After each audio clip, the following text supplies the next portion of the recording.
kasiguranon, it's me again, Alondra.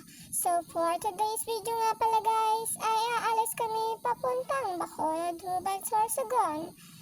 Alas 7 na nga pala yan nang umalis kami dahil maaga kami dahil may importante kaming pupuntahan. So ito nga pala, dito na nga pala kami dumaan at hindi na kami dumaan ng highway dahil ang init-init doon at iwas din ng checkpoint. At hindi lang yun guys, maganda pa dito yung daanan dahil maraming puno at mapresko ang daan.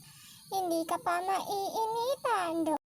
Shout out nga pala dyan sa mga taga Kasiguranon, proud to be Kasiguranon. Bukod sa maganda ang mga paligid dito, magaganda din ang mga tao dito. At syempre naman, hindi ako doon magpapahuli. Ang pangalan pala ng daan ng shortcutan namin ay Mabini. Mabini, daghanon ang binibini.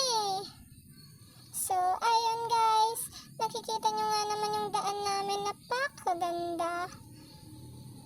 Bukod sa maganda nga ay ma-enjoy ka talaga dito dumaan. Madalas nga pala kami dito guys dumaan kaysa doon sa highway. Sa tuwing nga pala nadaan kami dito ay namimiss ko nga po pala ang lugar namin sa Katanusan, sa lugar ng aking lola. Masarap po ang buhay doon kahit na po may hirap lang po sila. Simple man ang pamuhay, at least masasaya kayong pamilya.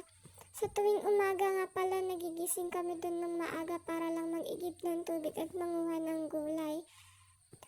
Puro man gulay ang madalas nagiging ulam namin doon pero at least masasta.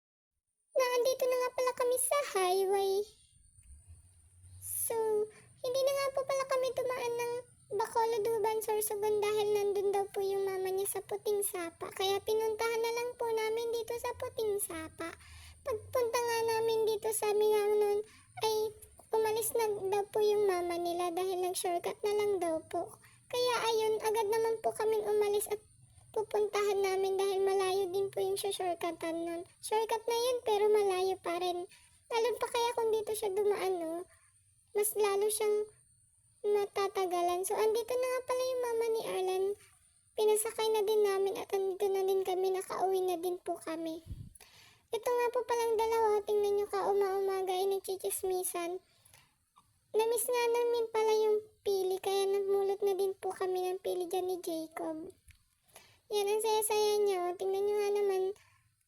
Hindi nag-aagaw-agaw niya pa dyan sa akin yung pili ko na nakuha eh. Dito nga pala sa part na to ay aalis kami para manguha ng pako dahil sabi ng mama ni Arlan ay doon na lang daw kami kumain at hindi namin alam kung anong uulamin namin kaya sabi ko ay manguha na lang tayo ng pako dahil namimiss ko na rin kumain ng pako dahil hindi na nga po ako nakakakain nito dahil wala naman po doon sa lugar na.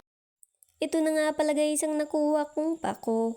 Medyo na parami-rami na rin kaya umuwi na po kami at pagka uwi ko naman ay nag-amak ako ng kahoy para uminit ng tubig para magkape at bumili na rin po dyan yung asawa ko ng sopas.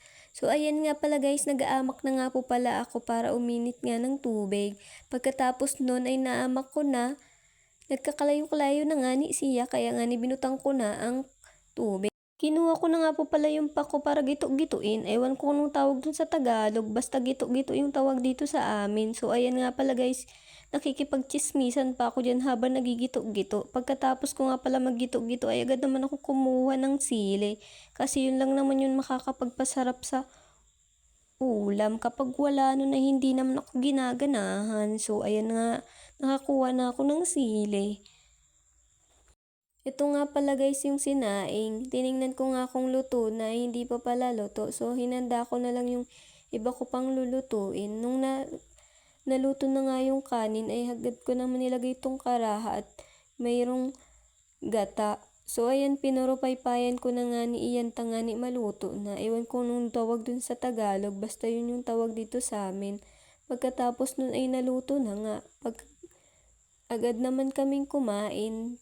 Dahil naggugutom na nga din kami dyan. So, ayun na nga pala guys, kumakain na din po ako dyan. So, hanggang dito na lang pala yung vlog ko. Thank you for watching. Please follow, like, and share.